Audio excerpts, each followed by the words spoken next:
Bonjour Patrick, Bonjour Phil, comment vas-tu? ça va, merci. Et toi?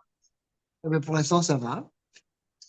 Donc je voulais reprendre la discussion de la dernière fois concernant la démocratie, parce qu'on a discuté en fin de vidéo sur le sujet de l'incompétence de l'électorat.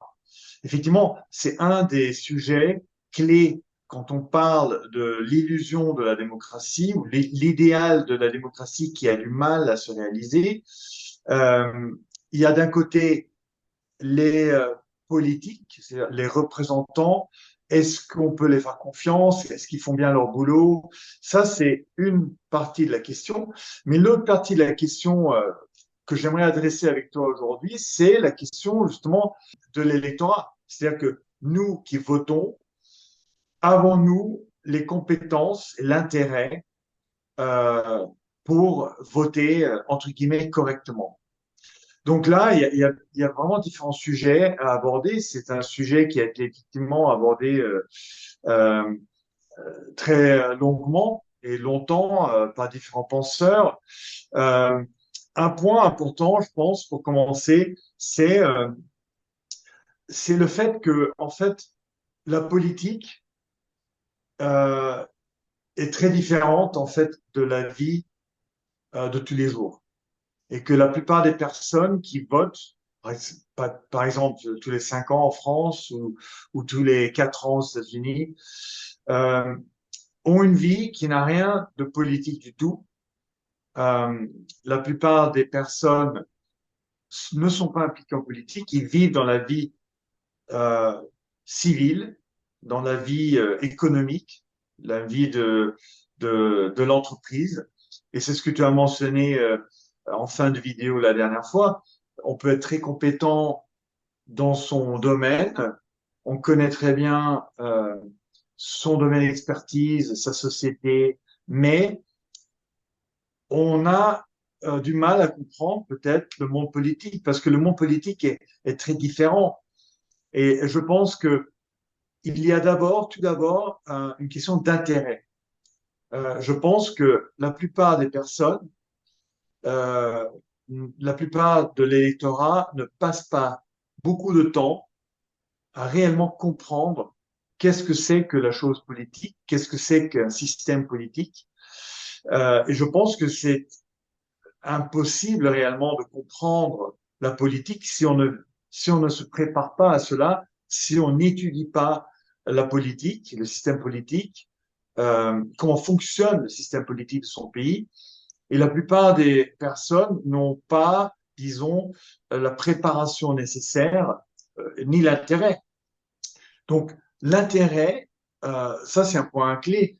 Beaucoup de personnes vont passer du temps sur les domaines où ils vont avoir un intérêt direct, c'est-à-dire soit un intérêt sentimental, nous restons avec la famille, nous cultivons des relations avec des amis, euh, ou bien un intérêt économique, je passe du temps sur le domaine où euh, je peux gagner de l'argent, tout simplement.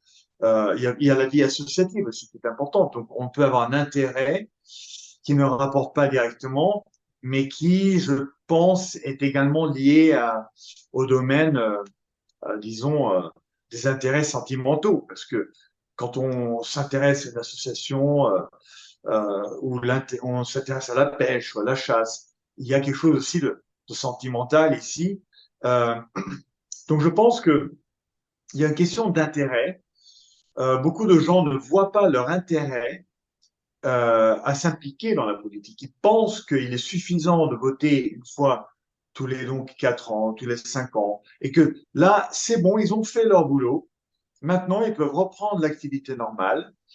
Et je suis de l'avis que ce n'est pas tout à fait comme ça. Euh, je note aussi autour de moi que beaucoup de personnes, par exemple quand j'écris des articles, me demandent immédiatement, me demandent, on te paye pour ça? Tu es payé pour ça? Et moi j'explique, ah, non, non, je ne suis pas payé, je le fais parce que je suis, disons, intéressé par la politique.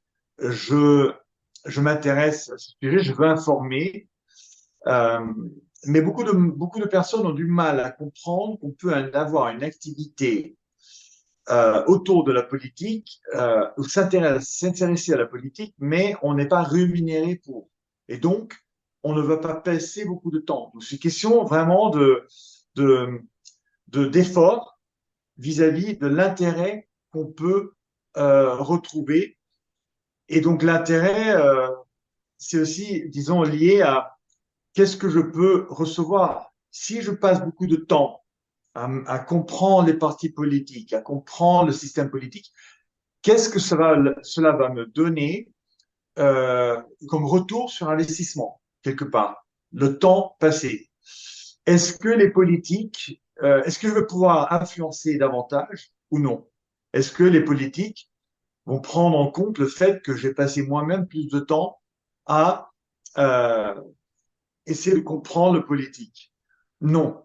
Donc c'est cette équation-là qu'on essaye chacun, ou beaucoup de personnes, hein, ceux qui votent, les électeurs, essaient de résoudre cette question et ils arrivent, je pense, hein, à la conclusion que, même inconsciemment, ils arrivent à la conclusion que le jeu en vaut pas la chandelle.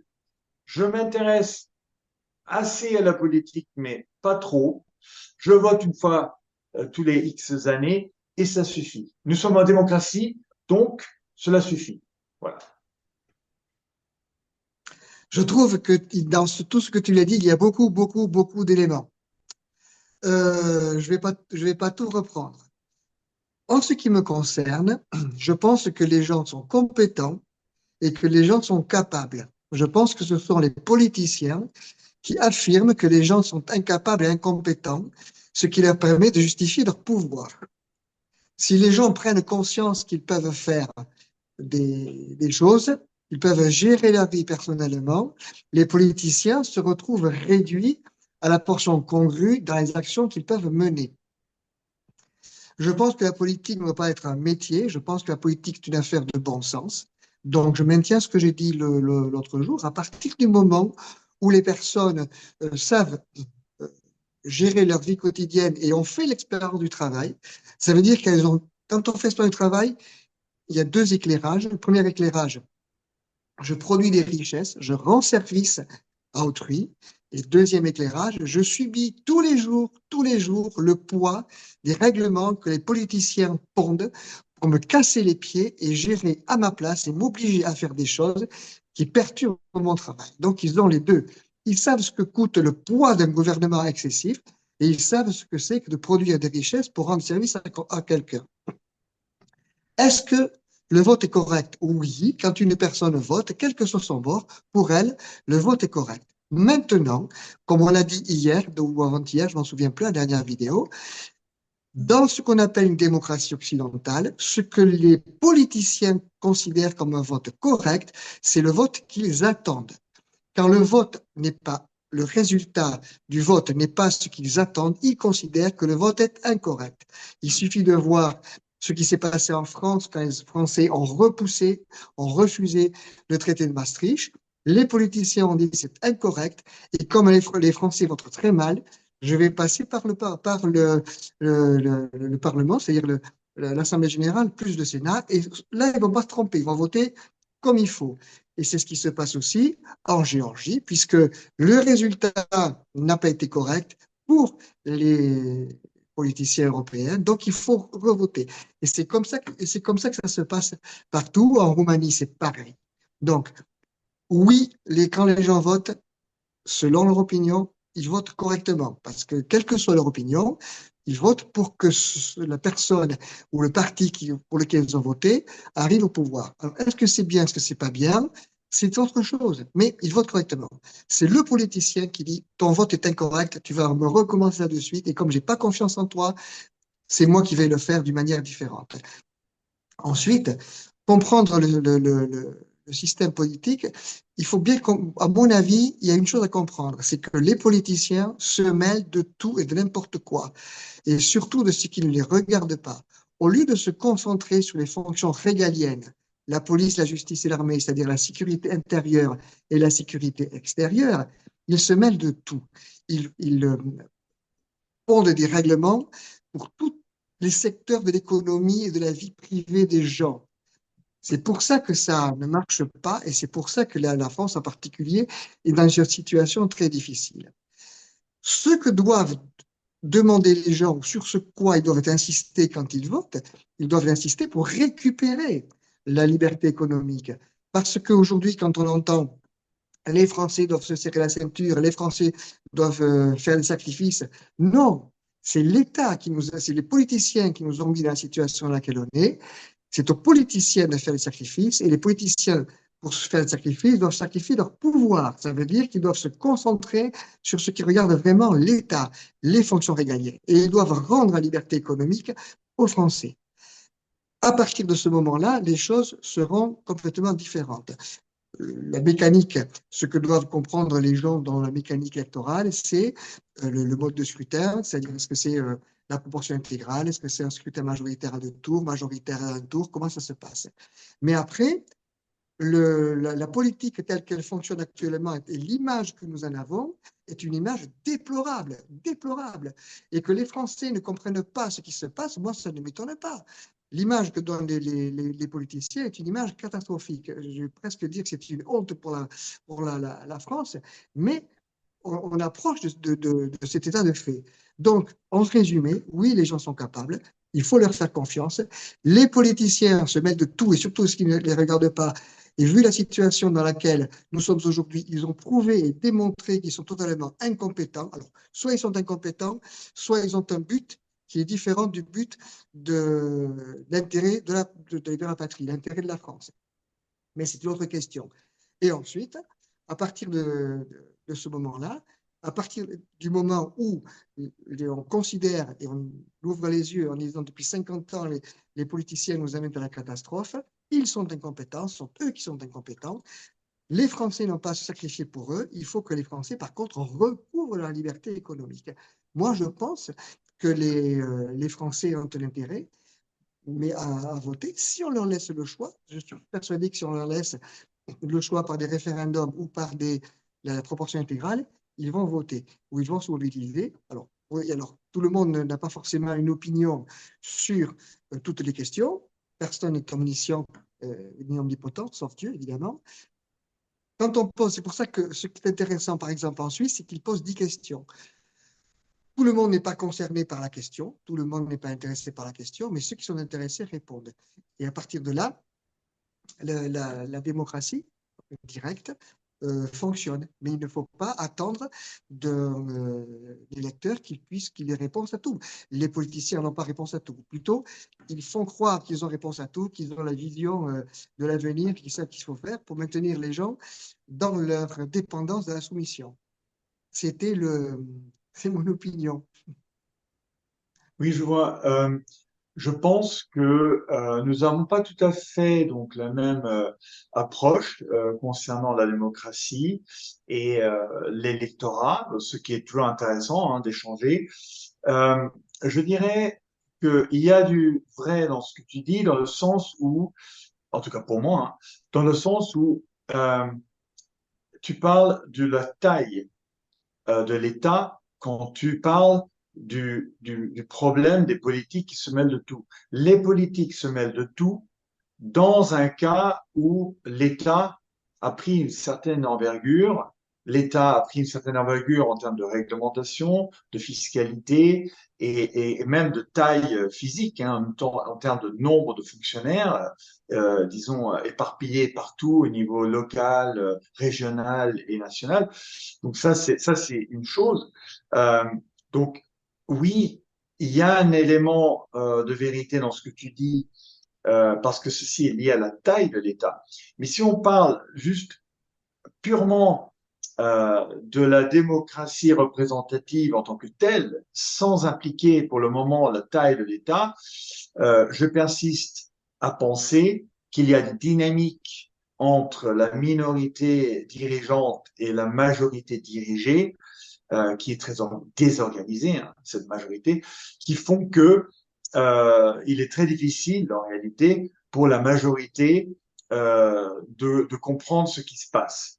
Euh, par contre, donc, En ce qui concerne euh, la taille de l'État, il faut se demander pourquoi est-ce que l'État a cette taille? Pourquoi est-ce que dans tous les pays européens et même aux États-Unis, dans des démocraties libérales, soi-disant, la taille de l'État a explosé en 150 ans. Depuis le début de la démocratie, la taille de l'État a explosé. Et ceci n'est pas une coïncidence. Lorsque la démocratie est arrivée, la taille de l'État a suivi ce développement. D'accord? Donc, il faut se rendre à l'évidence que l'électorat, c'est-à-dire la majorité, elle y est pour quelque chose. L'électorat a voté pendant euh, très longtemps pour des politiques qui favorisent le pouvoir de l'État, qui favorisent euh, l'augmentation de la responsabilité de l'État dans la société.